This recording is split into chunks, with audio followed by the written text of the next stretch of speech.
At this point, I've played a lot of Sorceress builds. In fact, I've played every single meta build currently on the market, and quite a few of the off-meta ones as well. And out of everything, the Blizzard Ice Shard hybrid build that I've found is by far my favorite. If you're looking at raw objective power for Nightmare Dungeon pushes, I think there's a lot of merit to just being pure Ice Shard. And if you want to take down Uber Lilith, then pure Blizzard with a two-handed weapon swap is definitely going to be your best bet. But in general, I don't like hyper-specializing my builds. I'd rather do a bunch of content, rather than just mindlessly grind one thing over and over again. So this is a setup that's very flexible. You can optimize it for speed farming Helltides. You can optimize it for speed farming dungeons. You can optimize it for group play, take it to Uber Lilith if you really want to, or blast through Nightmare Dungeons, either low or high keys. In other words, it might not be the single best thing for one piece of content, but it's really darn good for every piece of content. Therefore, it's the perfect build, at least in my opinion. With that flexibility comes a couple of small downsides. The first of which is it's a little bit more complicated to put together than, well, every other build that I've played. Though it's easier to play than pure Ice Shards, interestingly enough. And second of all, the problem is that there's a lot of key mechanics you need to pay attention to. So be sure to pay really close attention to the next section. Because it's so important, I'm going to put a short reminder to make sure you know the key mechanics at the start of every other section like skills and Paragon, just in case people skipped ahead or missed it. And if you're curious, where does this build rank compared to all the other Sorc builds? Get subscribed, I'm going to be coming out with an ultimate Sorc build tier list in the very near future. And maybe leave a like while you're down there. Before getting into the key mechanics, a special thanks to my patrons and channel members for the continued support, but more about that at the end. For now, let's start looking at how you actually put this together. Starting with number 1. If you're going to be using Blizzard, you need Ice Spike.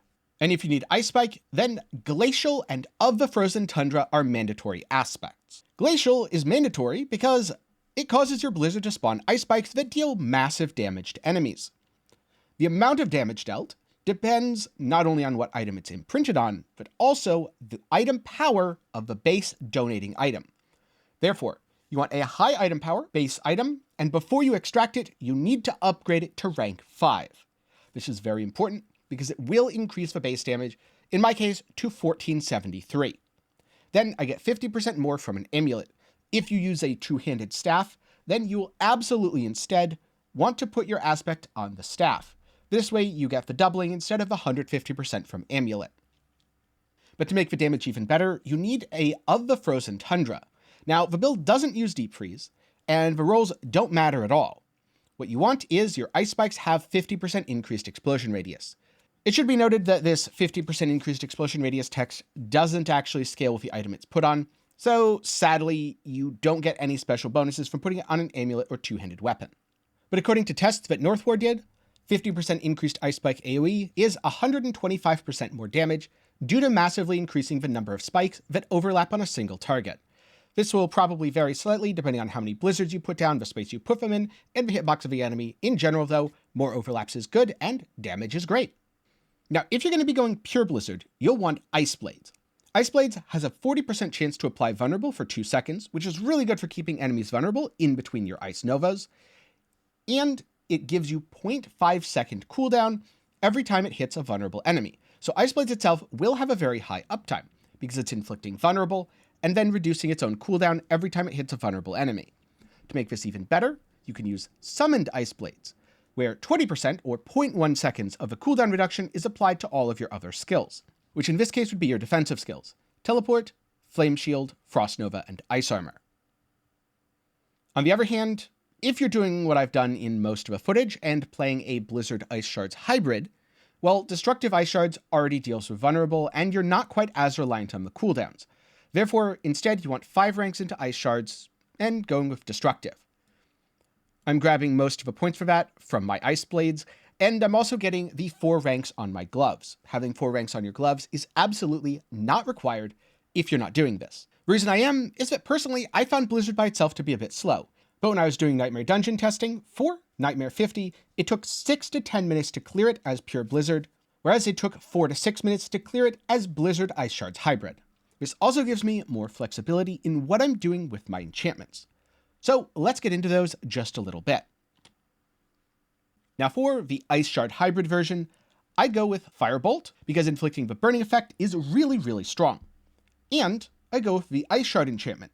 This way, when I teleport into a pack of enemies, freeze them all, I start firing out Ice Shards and it absolutely annihilates them with the Pierce aspect. But there's several other things you can do. First of all, if you're Pure Blizzard, you can go with a Teleport enchantment. This is especially important when your boots have multiple evade charges as they're implicit. It gives you a bunch of teleports that do trigger Raiment of the Infinite, can stun enemies, and therefore absolutely wreck bosses with a little stun duration. Plus, it has the nice advantage of making you hyper-mobile in PvP. If you want to just do speed farming, you can drop the Firebolt enchantment entirely for teleport and use Ice Shards to teleport in, freeze stuff, then blink over to the next pack. On the other hand, another enchantment setup that I found to be quite helpful was combining Firebolt with Ice Blades. This way, for every 40 seconds of cooldowns I spent, I got another Ice Blades that hit enemies, reduced cooldowns even more, put up more vulnerable, and procced more lucky hits. This felt like a nice middle ground between speed clearing and purely single target. Overall, I didn't enjoy the playstyle quite as much, but it definitely felt viable. And last but not least, I don't really advise pushing Nightmare Dungeons right now, especially on the Sorcerer class. But if you're going to, you'll want the Flame Shield enchantment. And this is also very key in PvP. What it means is every 120 seconds, or 2 minutes, you get a free Flame Shield that activates when you take fatal damage. This will really save you a lot of attempts, and mean that you're going to need to sit there, AFKing, waiting for your Flame Shield to come back up after almost every single pull, because if you make a single mistake, it procs. In PvP, Flame Shield plus Teleport's hilarious, because barbs can one-shot you, and they can't one-shot you through Flame Shield, then you just kite them around with Teleport. You probably won't kill them, but they won't kill you either, and they get really mad, which is very, very funny. Next up, we need to talk about mana. Mana and mana recovery is a huge point in terms of this build. To start off with, I have chance to restore primary resource on my gloves. With an 18% roll, this feels really good, especially because I have a little bit of attack speed and good crit chance. That way, as my blizzard's ticking away, ice spikes are hitting stuff, I'm firing off ice shards, all of those things have a chance to restore my mana.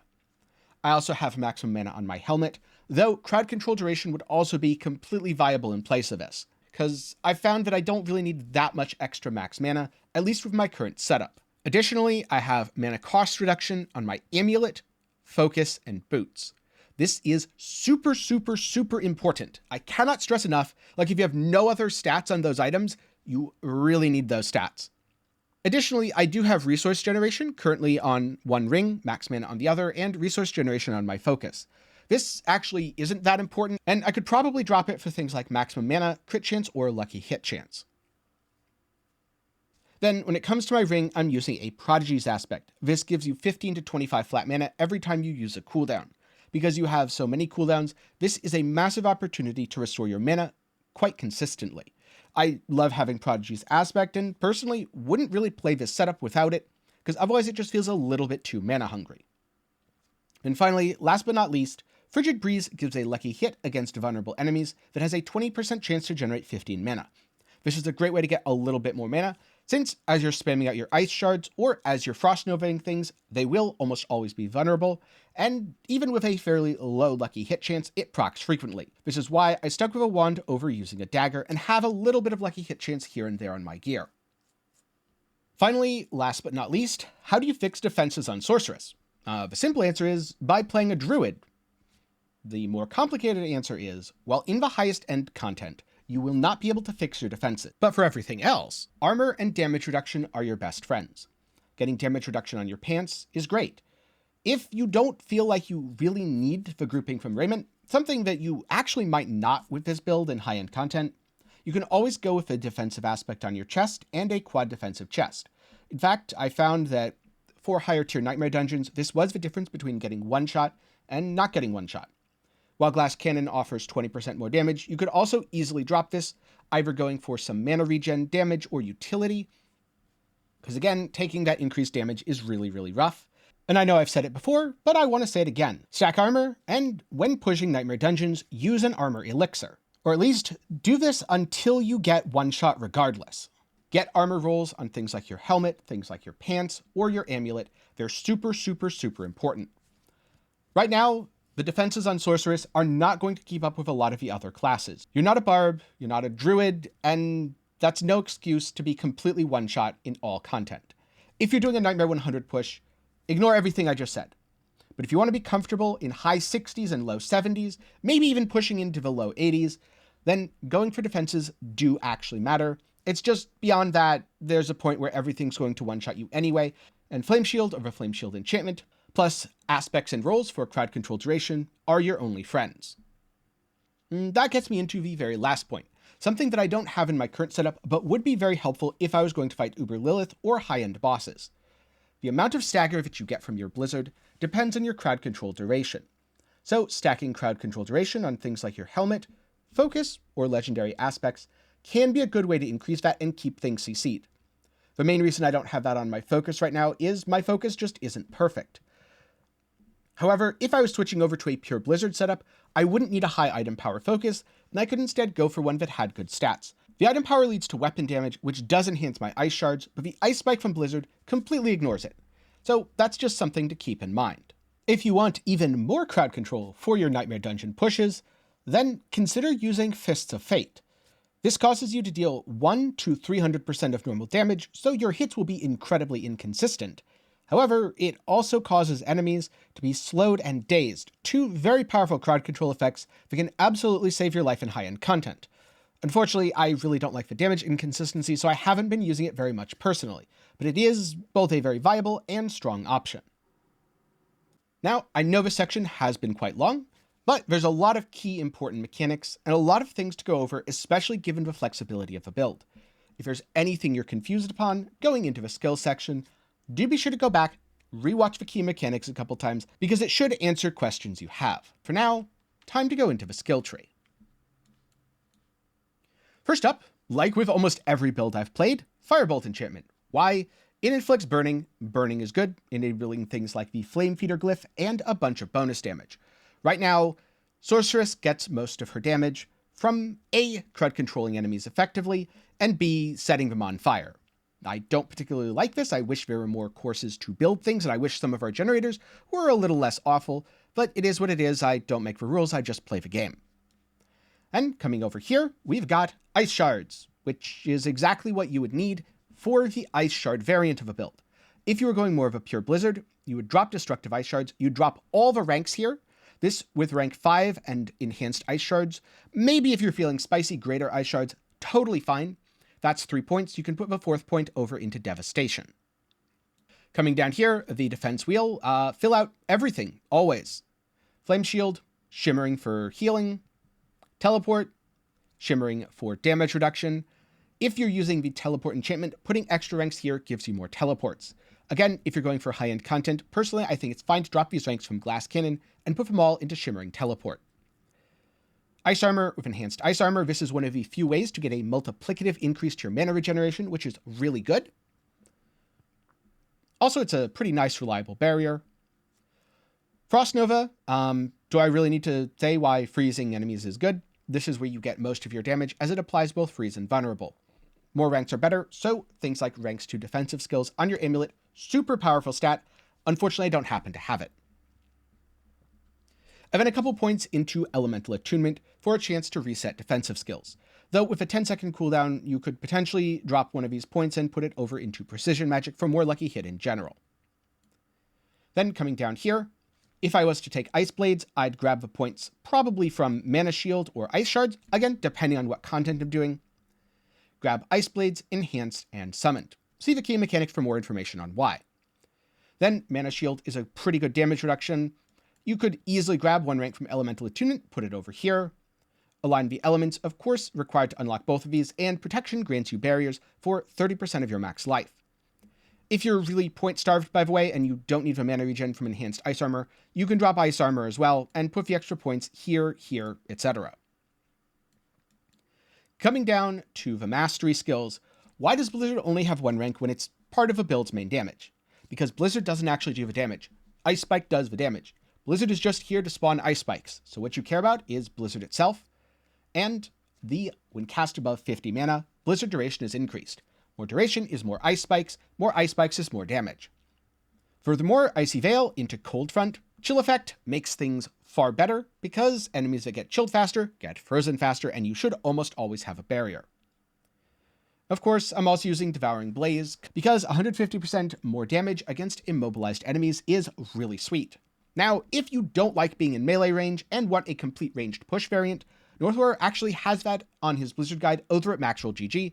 I'll link it down below. Personally, I kind of play a mix of both in terms of I often start my pulls at range, then aggressively blink in, freeze all my enemies, pop Flame Shield to immobilize them, and nuke them. But as content gets more scary, and as I get into, say, an 80 key, I'd probably want to switch to a ranged push variant.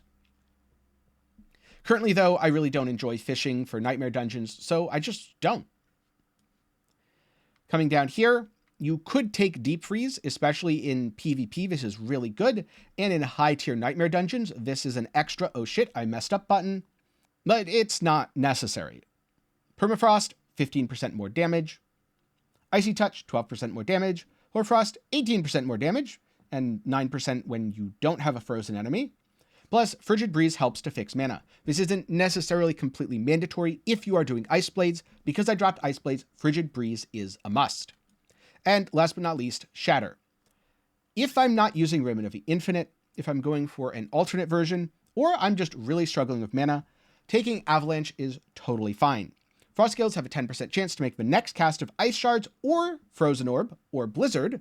The build uses Ice Shards and Blizzard. Consume no mana and deal 40% increased damage, multiplicative, chances doubled against vulnerable enemies. To my understanding, this does not increase the damage of your Blizzard's Ice Spikes, only the Blizzard itself, which is not a serious portion of the build's damage. However, if you're blasting stuff with Ice Shards, something that I find very helpful, especially for sniping down a particularly dangerous ranged foe, this is actually really good. And if you're not using Raiment, you don't really have the grouping for Shatter anyway. So, yet again, a lot of options here. Next up, we have Glyphs and Paragon points. As always, be sure to pay close attention to the order in which the boards are presented, because it does matter for meeting those secondary thresholds on rare nodes. And also, if you're a little bit confused as to why certain bonuses are so important, do be sure to go back and check the key mechanics section. So, to start off with, the glyphs I'm using, Control. This gives a significant bonus against frozen or stunned enemies. Almost everything I hit should be frozen or stunned. Plus, it's a nice increase to damage against crowd-controlled targets. Things like Chill, Stun, and Frozen all count as crowd control effects, so it's really good. Elementalist gives a small bonus to non-physical damage and damage reduction. Plus, dealing Fire, Cold, or Lightning increases all damage by 5% for 10 seconds once per element. Well, fire damage comes from burning, lightning damage comes from teleport, and cold damage comes from everything else, so all three bonuses are active. Plus, at only 40 intelligence to activate, it's a really point-efficient glyph that fits nicely into the starter board. Exploit gives vulnerable damage. This is a powerful multiplicative increase that, when you're playing perfectly, has 100% uptime. Plus, dealing damage to a vulnerable enemy increases all the damage you do by up to 10%, which should again be up all the time since this build hits a billion times a second. Flame Feeder, increased damage to burning enemies. Everything is always burning. 10% multiplicative to burning enemies. Everything is always burning. Part of the reason to use Frostbite is you're putting it in a willpower board rather than a dexterity board. More on that when I actually get to the board it's socketed into. And it is a nice layer of damage reduction. It should be noted, if you end up using a dexterity board instead, Territorial has a similar defensive and offensive capability. Last but not least, Tactician. This is just to get more vulnerable damage, and a little bit of damage since you're always going to be spamming defensive skills. Now, what's the setup? First off, starter board with Elementalist. This is the first board because, well, you have no choice. Again, you only need 40 intelligence in the radius. Don't overcommit. You could instead, for one extra point, make this into a dexterity board and drop Elementalist, maybe move it to an intelligence board in a different spot on the trait. But the starter board is 39 dex, which isn't too impressive. Next, we have the Icefall board. Killing a frozen enemy grants 15% of life as barrier for 5 seconds. When clearing, this should be up pretty much 100% of the time. It also gives a ton of damage to chilled. You could instead go for damage to stunned, but this is nice and point efficient, and it supports the Frostbite glyph. This is one of the few really strong willpower boards that Sorcerer has access to. Your third board is Frigid Fate. the reason this is your third board is you want the vulnerable damage threshold and don't have a ton of willpower, so it would have to be either the third or fourth board. Tactician is socketed here to give the additional 25% vulnerable damage. Speaking of, the fourth board in this case is Static Surge. It gives a lot of damage to stunned and a little bit of extra max mana. In theory, this could be your third board, and you'd still be able to meet the thresholds. You'd just have to reshape your tree. So personally, I suggest just sticking with this. And then for the fifth and sixth boards, you're taking these mostly for static effects, not bonuses. As you can see, the build has nowhere near for willpower for the secondary bonus on Cinders. Luckily, this is 10% additive damage that at this point isn't really that important. Exploit increases vulnerable damage. It's socketed here for the massive 49 dex. You want as much dex as possible because this should have 100% uptime if you're playing correctly. Last but not least, the Searing Heat board that gives critical strike damage. The extra bonus of fire damage doesn't matter at all. This is just another board where you're slotting in chunky dex and putting in Flame Feeder. If for whatever reason you find yourself having way too much crit damage and want more increased damage, in theory you could fit Ceaseless Conduit, but I didn't find any situation that gave me more total damage, taking into account my current gear and stats, especially because increased damage is really easy to find and crit damage is very hard to find. So that is the Paragon board as I'm setting it up currently.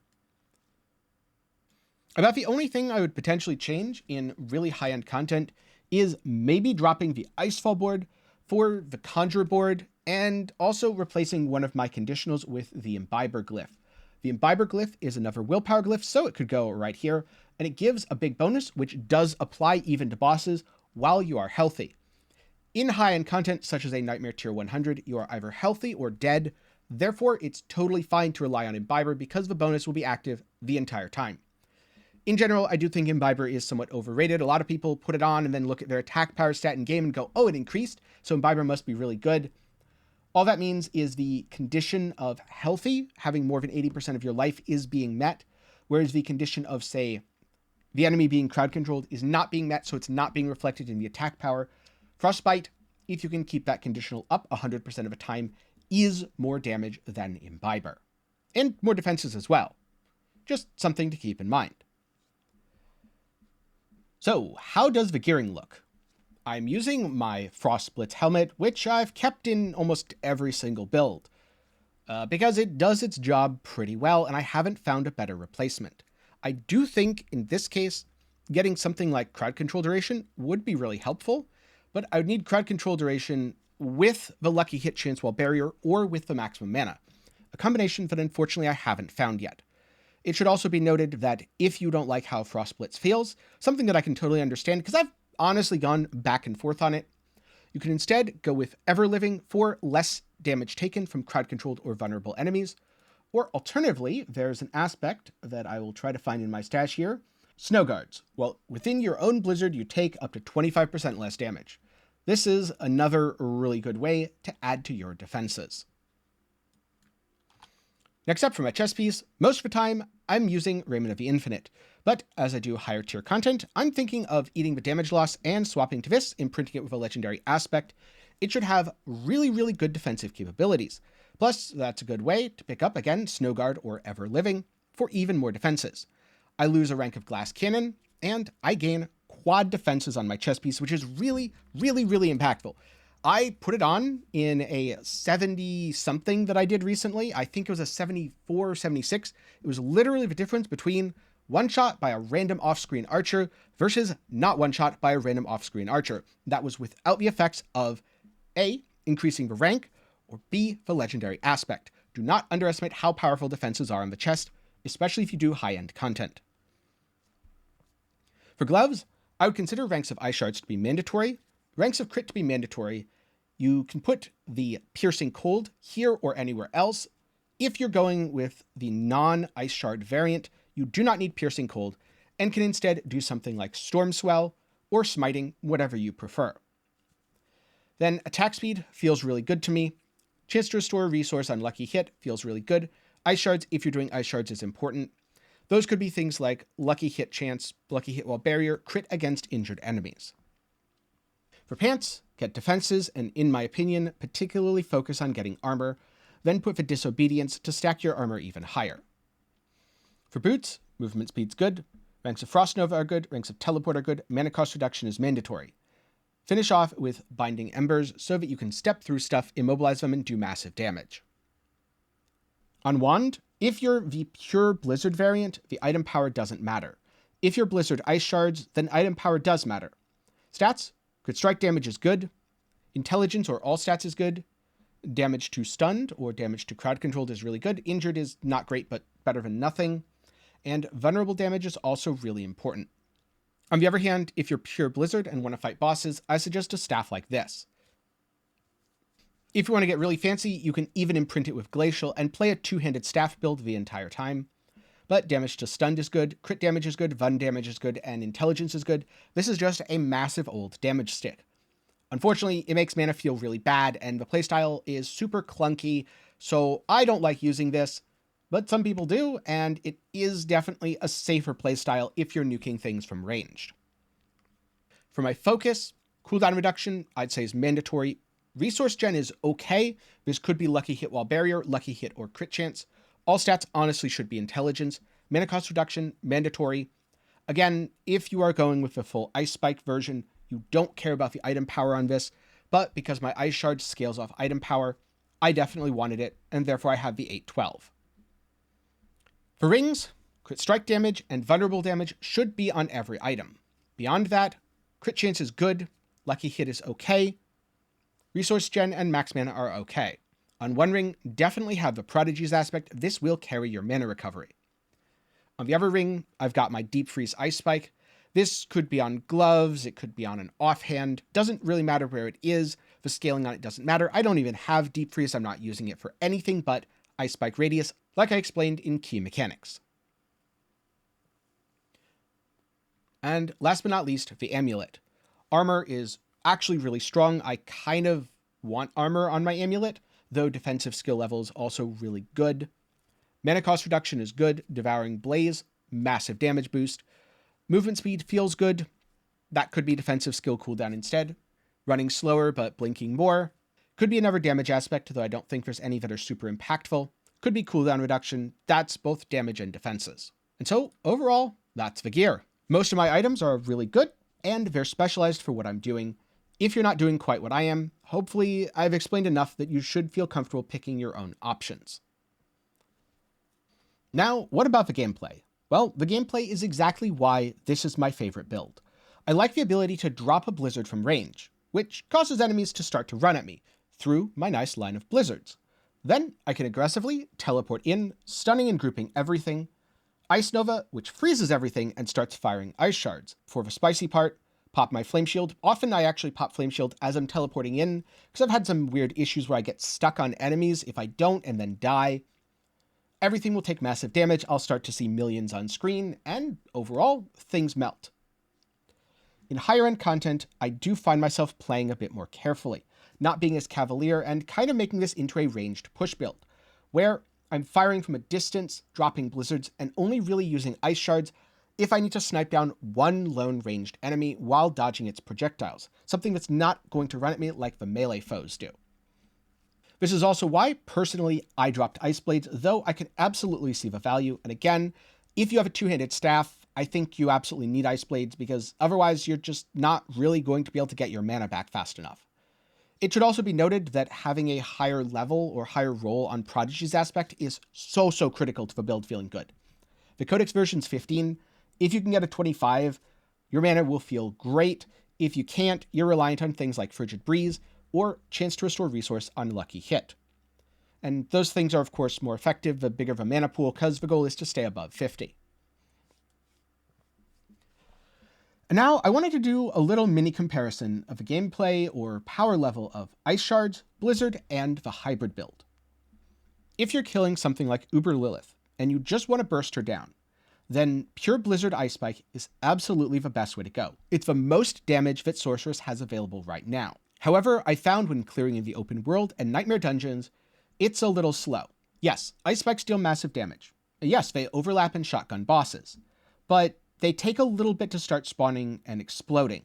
And this feels bad, especially against highly mobile enemies or teleporters. There was always that moment of vulnerability, which I didn't expect. I threw this character against a couple of 80 keys, just as pure Blizzard, and was surprised of a number of times where enemies got off attacks that led to me making a mistake and dying or potentially bricking the entire run. In comparison, Ice Shards is very much the you play perfectly, and if you do, everything dies. If you don't, you die. It's a super skill-intensive build that's kind of stressful to play, but also extremely rewarding. I still think that Pure Ice Shards is probably the best Nightmare Dungeon push build available on the class currently, though hopefully that changes with Season 1 as the class gets some buffs and maybe better survivability. On the other hand, the Blizzard Ice Shard hybrid build feels like a little bit of the best of both worlds. You have that ability to stand at range, drop blizzards on enemies, slow them, freeze them, get ready to teleport in. But you also have that ability to be hyper-aggressive, teleport in on enemies, and nuke them with Ice Shards. This makes the build a lot more forgiving than a standard Ice Shard build, and a lot faster than a standard Blizzard build. I happen to have some level 50 and level 67 keys. I decided to do both as either Pure Blizzard, Pure Ice Shards, and Hybrid. By the way, I'm now broke, because that was way too expensive to respec, but anyway. Cost aside, what I found is I was reliably clearing 2 to 3 minutes faster than Pure Blizzard with the hybrid build, and slightly faster again with Pure Ice Shards, but Ice Shards was much more stressful.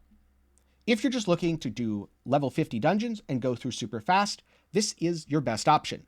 As you start getting into the 65 plus to 70 plus range, I found that I was leaning a little bit more heavily on my Blizzard stuff and a little bit less on my teleport in and Ice Shard stuff, but it was still highly effective at doing whatever I wanted. I also think as I was doing the higher keys, I definitely wanted to get a few more defensive rolls and crowd control duration, because the longer you can keep something crowd controlled off of one instance, the more effective your burst window is. So I would highly recommend getting crowd control duration on helmet or offhand as soon as possible, and probably throwing in something like the smiting aspect for crowd control duration / crit chance against injured enemies. At that point, if you're heavily reliant on Blizzard, you'd replace the piercing cold aspect with smiting, or alternatively, you could consider replacing your Raiment of the Infinite with a defensive chest and picking up another defensive aspect. And so overall, this is by far the best Sorceress build I've played, because I value quality of life very highly, and I value playing a build that's actually enjoyable over having the biggest numbers if you're a robot that plays perfectly, because ultimately, I'm not. I'm not going to play every pull perfectly, and I do like having some ability to survive when I don't. Unfortunately, the only downside of this build is it's a lot harder to put together than Pure Ice Shards, or something simple like Flame Wall or Arc Lash. If you want a simpler to put together build, then do check out those after this video. But going into Season 1, if I was to play Sorceress again, I'd definitely start with Chain Lightning. That was the easiest and smoothest build to scale without gear for me personally, though I think there's a strong argument to be made for either Arc Lash or Flame Wall as well. And after that, I'd be playing this. Why? Because it feels really good. I have lots of tools to chill enemies, snipe down random ranged foes, and use defensives to survive as necessary. Plus, I like being able to swap my enchantment around as the situation calls for it. And hey, seeing a few millions pop up on screen is also pretty nice, though definitely not required. With that said, I'm curious, what build has resonated with you, and how far have you taken it? And if you've been a Sorc main for the entire pre-Season 1, are you going to continue playing the class or try something else? For me personally, I'm probably going to play Rogue, though ultimately patch notes are going to make the decision for me, because I'll gravitate to one thing, then another, and then last minute change my mind. So I guess get subscribed if you want to know what I'm ultimately playing. With that said, congratulations, you've made it to the end of this quite beefy video. I feel like I ended up having a little more to talk about, A, because I played this more than anything else, B, because I had more fun, so naturally I'm going to talk about the things I like, and C, with all the options, there was just a lot to cover. But hey, you got here, and congratulations.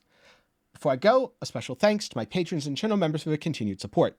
If you're looking for something else to watch after this, there's a video recommendation on screen right now, or you can check out any of my other Sorceress guides, be it Flame Wall, Ice Shards, Chain Lightning, or Arc Lash. And if you prefer reading, Northwar has an excellent Blizzard guide over at MaxrollGG, which I'll link down below. It was in part an inspiration for some of the ideas I used to incorporate this into my build, Though this was also an evolution of the Ice Shards build I originally played, the Blizzard stuff by Subtractum, because I've kind of made a Frankenstein monster build that suits me perfectly and ultimately may not be for everyone. With that said, thanks for watching, congratulations on getting to the end, I hope you learned something, and I'll see you again sometime soon.